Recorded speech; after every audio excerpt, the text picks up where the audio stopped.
Let's start new topic, issues of equality in other democracy. Previous topic के अंदर हमने mid day meal के बारे में पढ़ा था, उसके क्या पॉजिटिव इम्पैक्ट्स हैं उनके बारे में पढ़ा था। उसकी वजह से जो स्टेट्स हैं या जो अपना इंडिया है उसके अंदर क्या चेंजेज आए, क्या पॉजिटिव इम्पैक्ट्स आए, उनके बारे में पढ़ा था। अब हम पढ़ेंगे issues of equality in other democracy.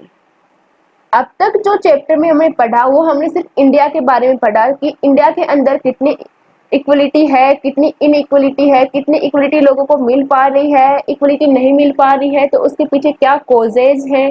तो ये सब हमने इंडिया के बारे में ही जाना। तो इस टॉपिक के अंदर चलिए हम बाहर चलते हैं इंडिया से और जो अदर कंट्रीज हैं वर्ल्ड की उनके बारे में जानने की कोशिश करते हैं। यानी कि जो वर्ल्ड की जो अदर डेमोक्रेटिक कंट्रीज हैं उनके अंदर इक्वलिटी कितनी लोगों को एंश्योर की गई है, लोग कितनी इक्वलिटी ले पा रहे हैं, ये सभी हम इस टॉपिक के अंदर डिस्कस करने वाले हैं। So let's start. Struggle against the inequality is not limited to India only, here are many other democratic countries suffering from this problem.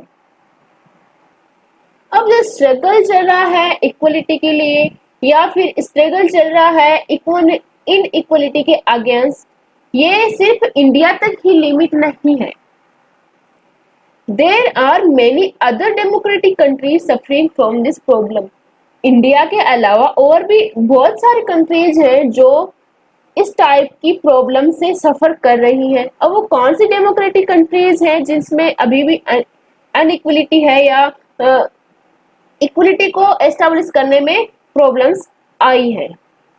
अब उनके भी एग्जाम्पल्स दिए हुए हैं। In the United states of America African American face huge inequality. In the United states of America, America जो कि इस world का सबसे पावरफुल कंट्री है और यहाँ पर सबसे पुरानी सबसे ओल्डेस्ट डेमोक्रेसी है, क्या यहाँ पर भी अमेरिकन को इनइक्वलिटी का सामना करना पड़ रहा है? चलिए देखते हैं। इतनी ओल्डेस्ट डेमोक्रेसी होने के बावजूद भी वहां पर जो लोग हैं उनको इनइक्वलिटी को फेस करना पड़ रहा है। वहां पर भी कंप्लीटली जो इक्वलिटी है उसको एंश्योर नहीं किया गया। वोटिंग राइट्स तो सभी को मिल गए थे, लेकिन क्या जैसे कि हमने अपनी कंट्री के बारे में पढ़ा था कि सिर्फ वोटिंग राइट्स मिल जाने से लाइफ के हर स्फेयर के अंदर इक्वलिटी नहीं आ जाती। सिर्फ वोटिंग राइट्स मिल जाना इक्वलिटी को डिसाइड नहीं करता है।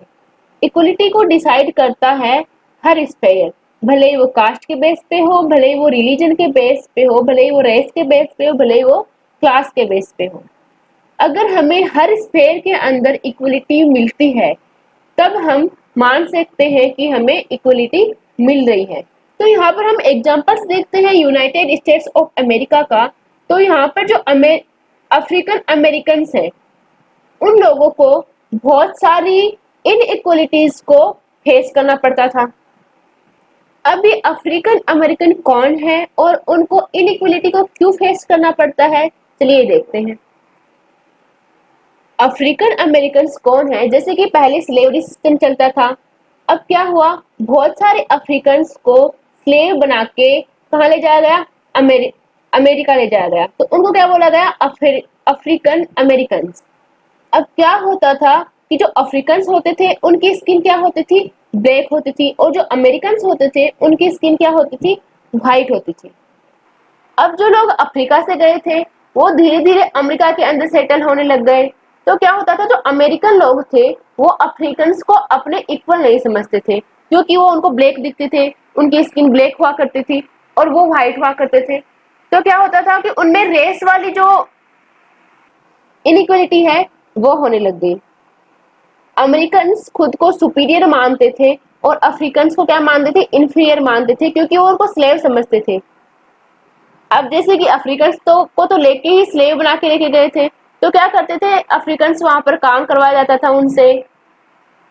तो अमेरिका के लोग अफ्रीकन को बहुत ही ज्यादा इंफीरियर समझते थे, खुद से कमतर मानते थे उनसे।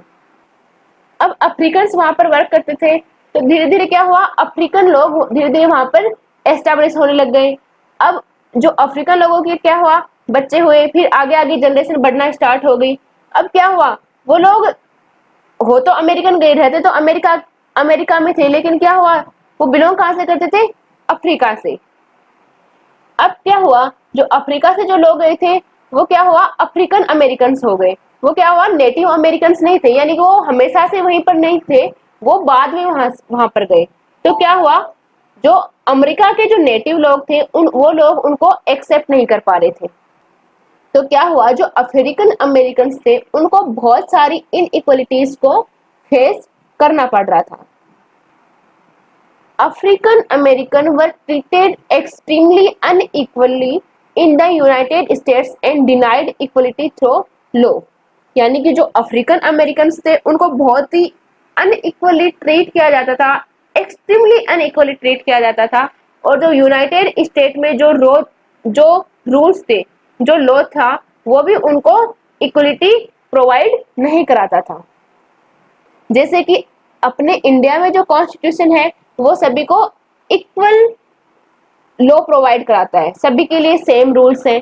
लेकिन जो अमेरिका के अंदर जो रूल्स थे, जो अमेरिका के अंदर जो कॉन्स्टिट्यूशन था, वो अफ्रीकन अमेरिकन को सेम इक्वलिटी प्रोवाइड नहीं कराता था। तो उसकी वजह से उनको अनइक्वल ट्रीटमेंट का सामना करना पड़ता था, क्योंकि लोग उनको स्लेव मानते थे और उनका मानना था कि हम स्लेव को खुद की इक्वल ट्रीट कैसे कर सकते हैं। तो अफ्रीकन अमेरिकन के साथ इतना ज्यादा अनइक्वलिटी होती थी, तो उससे क्या हुआ, जो अफ्रीकन अमेरिकन थे उनमें धीरे धीरे गुस्सा बढ़ने लग गया। वो उसको खुद के खिलाफ बहुत ही डिस्क्रिमिनेशन मानते थे, वो उसको अपने साथ गलत मानते थे। तो उससे क्या हुआ, जो अफ्रीकन थे उनमें धीरे धीरे गुस्सा बढ़ने लग गया। किनके खिलाफ, जो अमेरिकन थे उनके खिलाफ। Story of Rosa Parks will definitely give you an idea about the situation in USA। हम रोजा पार्क की एक कहानी के द्वारा ये हम समझेंगे कि यूएसए के अंदर जो सिचुएशन थी वो कितनी खराब थी और कैसे उसके अंदर चेंज आया। स्टोरी ऑफ रोजा पार्क्स। अब स्टोरी ऑफ रोजा पार्क्स के द्वारा हम समझेंगे क्या सिस्टम चल रहा था यूएसए के अंदर, क्या प्रॉब्लम्स थी। In the USA, there was a system that if a white person wished to sit in the bus, then black had to either at the back seat or get up from their seat। अब क्या system था, USA के अंदर एक system था कि अगर कोई व्हाइट पर्सन अगर बस में चढ़ता है और कोई ब्लैक पर्सन है जो ऑलरेडी बस के अंदर सीट में पर बैठा हुआ है, अब जो न्यू पर्सन चढ़ा है व्हाइट पर्सन, वो अगर चाहता है कि वो सीट पे बैठे, तो क्या होता था कि जो ब्लैक पर्सन ऑलरेडी सीट पे बैठा होता था उसको वहां से उठकर जाना पड़ता था, या तो पीछे की किसी सीट पे जाके बैठ जाए या फिर वो खड़ा हो जाए। अब ये हम ऑलरेडी जान चुके हैं कि व्हाइट पर्सन कौन थे। व्हाइट पर्सन वो थे जो कि नेटिव अमेरिकन थे, जो ऑलरेडी पहले से ही अमेरिका के अंदर रह रहे थे। और जो ब्लैक पर्सन थे वो कौन थे, वो थे अफ्रीकन अमेरिकन, जो कि स्लेव बना के ले जाए गए थे अमेरिका के अंदर। तो इस सिस्टम के अंदर क्या था कि अगर कोई ब्लैक पर्सन है जो ऑलरेडी सीट पे बैठा हुआ है और कोई न्यू पर्सन है जो कि व्हाइट पर्सन है जो कि अभी अभी बस में आया है, और अगर वो चाहता है कि वो सीट पे बैठे जिस पे ऑलरेडी कौन बैठा हुआ है, ब्लैक पर्सन, तो क्या होता था, ब्लैक पर्सन को बेचारे को उठना पड़ता था, या तो पीछे जाके बैठ जाए या फिर खड़ा हो जाए। तो यहाँ पर इसका सीधा मतलब ये है कि जो व्हाइट पर्सन है उनको क्या माना गया, सुपीरियर माना गया, और जो ब्लैक पर्सन है उनको क्या माना गया, व्हाइट पर्सन के कंपैरिजन में इंफीरियर माना गया। अब हम देखते हैं कि आगे क्या होता है। रोजा पार्क्स। अभी रोजा पार्क्स कौन थी, an African American woman, African American woman थी। अब हमने देख लिया था कि अफ्रीकन अमेरिकन कौन होते हैं, tired from a long day work, वो बस में बैठी थी और वो बहुत ही ज्यादा थकी हुई थी क्योंकि उसने होल डे बहुत सारा वर्क किया था, तो उसकी वजह से बहुत ज्यादा थकी हुई थी। तो क्या हुआ, वो बहुत ज्यादा थकी हुई थी, तो क्या हुआ, she refuses to give up her seat to a white man on 1 दिसंबर 1955। अब वो बस में बैठ के घर जा रही थी, तो उसने क्या किया, रिफ्यूज कर दिया अपनी सीट देने से एक व्हाइट मैन को, क्योंकि बहुत ज्यादा थकी हुई थी वो। ये बात कब की है, 1 दिसंबर 1955 की। Her refusal start a huge agitation. अब उसने रिफ्यूज कर दिया था अपनी सीट देने से व्हाइट मैन को, तो उसके इसी रिफ्यूजल से क्या हुआ, ह्यूज एजिटेशन स्टार्ट हो गया। यानी कि जो अफ्रीकन थे उन लोगों ने क्या करना, एक टाइप ऑफ मूवमेंट स्टार्ट कर दिया। किसके खिलाफ, इस डिस्क्रिमिनेशन के खिलाफ। तो ये जो एजिटेशन स्टार्ट हुआ, एक टाइप का मूवमेंट स्टार्ट हुआ, इसको नाम दे दिया गया सिविल राइट्स मूवमेंट का। अब ये बहुत ही बड़े लेवल पे मूवमेंट स्टार्ट हो गया। तो क्या हुआ, अमेरिका की गवर्नमेंट ने एक सिविल राइट एक्ट 1964 पास किया। यानी कि जो मूवमेंट स्टार्ट हुआ था 1 दिसंबर 1955 से, वो 9 इयर्स तक चलता रहा। मूवमेंट काफी बड़े लेवल तक चलता रहा। तो उससे क्या हुआ, जो अमेरिका की गवर्नमेंट थी उसने एक सिविल राइट्स एक्ट पास किया 1964 के अंदर। अब 1964 के अंदर जो एक्ट पास किया गया, व्हाट वाज इन दिस, उस एक्ट के अंदर क्या होगा, यानी कि वो जो सिविल राइट एक्ट था 1964 वो क्या था, उसके अंदर कौन कौन से प्रोविजंस थे वो अब हम देखेंगे। अब 9 इयर्स के मूवमेंट के बाद में 1964 के अंदर जो सिविल राइट एक्ट पास हुआ उसके अंदर क्या था, अब वो हम देखते हैं। Against the agitation sought by African women, the US government passed the Civil Rights Act of 1964. Sorry, यहाँ पर 1965 लिखा गया, सॉरी 1964 आएगा। Discrimination on the basis of race, religion and national origin was prohibited. यानी कि जो डिस्क्रिमिनेशन हो रहा था रेस के बेस पे, यानी कि वो ब्लैक थे और वो व्हाइट थे, तो उसके बेस पे जो डिस्क्रिमिनेशन हो रहा था, रिलीजन के बेस पे जो डिस्क्रिमिनेशन हो रहा था, या जो नेशनल ओरिजिनिटी के बेस पे जो डिस्क्रिमिनेशन हो रहा था, यानी कि वो लोग खुद को अमेरिकन मानते थे और उनको अफ्रीकन मानते थे, यानी कि जो उनका जो ओरिजिन था वो क्या था, अलग था। वो अफ्रीकन थे, वो अमेरिकन थे, तो उसके बेस पे जो भी डिस्क्रिमिनेशन हो रहा था उसको क्या कर दिया गया, प्रोहिबिटेड कर दिया गया 1964 के सिविल राइट्स एक्ट के द्वारा। According to this act, schools were open for all American children. They would not have to attend separate schools. पहले क्या होता था, अमेरिका के अंदर जो अमेरिकन थे, यानी कि जो नेटिव अमेरिकन थे, उनके लिए जो स्कूल्स होती थी वो क्या होती थी, अलग होती थी। और जो अफ्रीकन अमेरिकन होते थे उनके लिए स्कूल्स अलग होती थी। तो इस एक्ट के अकॉर्डिंग क्या किया गया, जो अलग अलग सेपरेट स्कूल्स बनती थी उनको क्या कर दिया गया, प्रोहिबिटेड कर दिया गया। अब उनको ऐसे स्कूल खोलने की जो परमिशन थी वो नहीं मिलती थी। This all was done to ensure equality. अब ये सभी किसके लिए किया गया, यानी कि जो सिविल राइट लाया गया वो किसके लिए लाया गया, इक्वलिटी एंश्योर करने के लिए। इससे क्या हुआ, इक्वलिटी एंश्योर हुई। अफ्रीकन और अमेरिकन के बीच में जो अनइक्वलिटी चल रही थी, जो डिस्क्रिमिनेशन चल रहा था, वो क्या हुआ, खत्म हो गया। Despite this inequality exist in America, यानी कि सिविल राइट्स एक्ट 1964 आने के बाद में भी बहुत सारी इनइक्वलिटीज थी जो एग्जिस्ट कर रही थी और जो अभी भी करती है। Most African American are poor, यानी कि अभी भी बहुत सारे अफ्रीकन अमेरिकन हैं जो पुअर हैं कंपैरिजन में किसके, अमेरिकन के। जो नेटिव अमेरिकन हैं वो क्या है, रिच है, और जो अफ्रीकन अमेरिकन हैं वो क्या है, पुअर है। African American students attend government schools where as white students attend private और हाई रेटेड स्कूल। अब अफ्रीकन अमेरिकन क्या है, पुअर है, तो क्या करते हैं, अफ्रीकन अमेरिकन स्टूडेंट्स अटेंड करते हैं गवर्नमेंट स्कूल में, क्योंकि गवर्नमेंट स्कूल्स में फीस नहीं लगती है। तो क्या करते हैं वो लोग, अमेरिकन जो गवर्नमेंट स्कूल्स हैं उसके अंदर पढ़ने जाते हैं। वेयर एज व्हाइट स्टूडेंट्स, और जो व्हाइट स्टूडेंट्स हैं यानी कि जो नेटिव अमेरिकन के जो चिल्ड्रन हैं वो कौन से स्कूल्स में पढ़ते हैं, प्राइवेट स्कूल्स में पढ़ते हैं, और जो कि हाई रेटेड है, यानी कि जो बहुत ही जिनकी फी बहुत ही हाई होती है और जहाँ पर जो एजुकेशन है वो भी कैसी होती है, अच्छी। तो अभी भी बहुत सारी इनइक्वलिटीज एग्जिस्ट कर रही हैं किसमें, अमेरिका के अंदर। तो इससे पहले वाले टॉपिक्स के अंदर हमने देखा था कि इंडिया के अंदर जो इनइक्वलिटी है वो एग्जिस्ट करती है, किन किन के बेस पे, वो भी हमने देखा था। अब हम देख रहे थे कि क्या सिर्फ इंडिया के अंदर ही सभी इनइक्वलिटी एग्जिस्ट करती है, क्या दूसरी कंट्रीज के अंदर नहीं करती।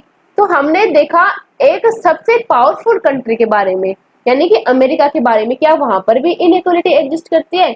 तो हमने रोजा की जो कहानी थी उसके अंदर पढ़ा, और फिर हमने देखा कि वहां पर जो इनइक्वलिटी थी उसको खत्म करने के लिए 1964 एक्ट लाया गया।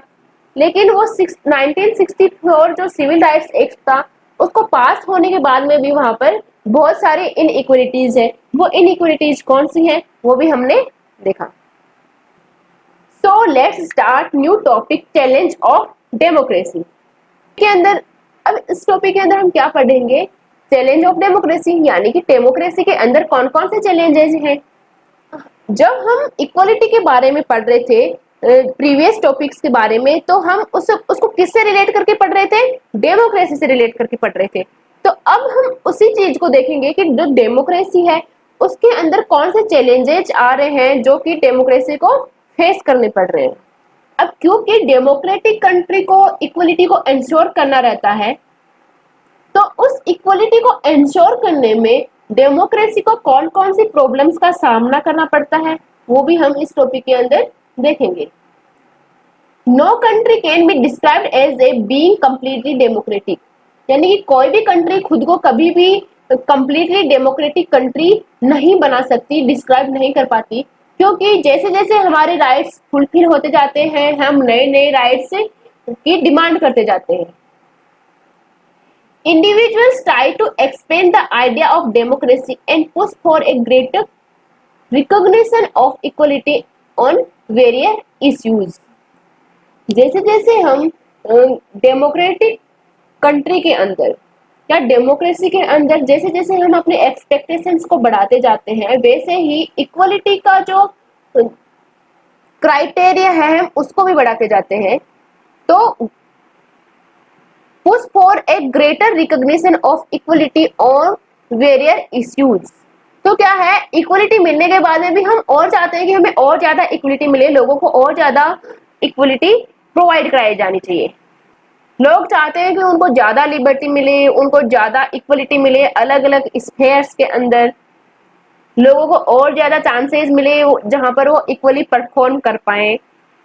तो मेन क्या है कि हम हमेशा अपने जो एक्सपेक्टेशंस हैं उनको बढ़ाते रहते हैं और डेमोक्रेसी से नए नए आइडियाज, नए नए राइट्स की डिमांड करते रहते हैं। और जो डेमोक्रेटिक कंट्रीज हैं उन राइट्स को प्रोवाइड कराती रहती हैं, नए नए रूल्स बनाती रहती हैं ताकि जो पीपल्स हैं उनको इक्वलिटी प्रोवाइड कराई जा सके, उनको सभी सभी लोगों को इक्वली ट्रीट किया जा सके, सभी को सेम चांसेस मिल सके परफॉर्म करने के लिए। और मेन स्ट्रगल किसके लिए होता है, main struggle is for the recognition of all person as equal and for their dignity to be continued. तो सभी लोग क्या है कि वो चाहते हैं कि वो उनको इक्वल माना जाए और जो उनकी जो डिग्निटी है उसको क्या किया जाए, रिकॉग्नाइज किया जाए और उनकी डिग्निटी को रिकॉग्नाइज करने को कंटिन्यू रखा जाए, यानी कि उनके जो एक्सपेक्टेशंस हैं उनको फुलफिल किया जाए, उनको नए नए स्पेयर्स प्रोवाइड किए जाएं जहां पर वो इक्वल परफॉर्म कर सके। अब आगे आपके लिए एक क्वेश्चन है, क्योंकि आप पूरा जो चैप्टर वो पढ़ चुके हैं, तो what do you think weather the equality of all person ensured और not, are we able to maintain the dignity of all individual और नॉट। क्वेश्चन ये है कि कहां पर जो इक्वलिटी है वो एंश्योर की जाती है और कौन से ऐसे स्पेयर्स हैं जहां पर अभी भी जो इक्वलिटी है वो एंश्योर नहीं कर पा रहे हैं। Not are we able to maintain the dignity of all individual और नॉट, और वो कौन से स्पेस हैं जहां पर जो एक पर्टिकुलर जो पर्सन है उसकी डिग्निटी को रिकॉग्नाइज नहीं किया जा रहा है, उसकी डिग्निटी है उसको रेस्पेक्ट नहीं दिया जा रहा है, वो कौन से स्पेस है। तो ये आप लोगों के लिए क्वेश्चन है, आप लोगों के लिए क्वेश्चन है कि भाई कौन से ऐसे जगह है, कौन से ऐसे फील्ड है जहाँ पर इक्वलिटी लोगों को नहीं मिल पा रही है, अभी भी इनइक्वलिटी है, या फिर कौन से ऐसे स्पेयर है जहाँ पर लोगों की डिग्निटी को रेस्पेक्ट नहीं किया जा रहा। तो ये इस क्वेश्चन का आंसर आपको देना है, क्योंकि आप ये जो चैप्टर वो पूरा कंप्लीट पढ़ चुके हैं बहुत ही अच्छे तरीके से, बहुत ही कॉम्प्रिहेंसिव वे के अंदर। तो हम इस चैप्टर को अभी कंप्लीट करते हैं।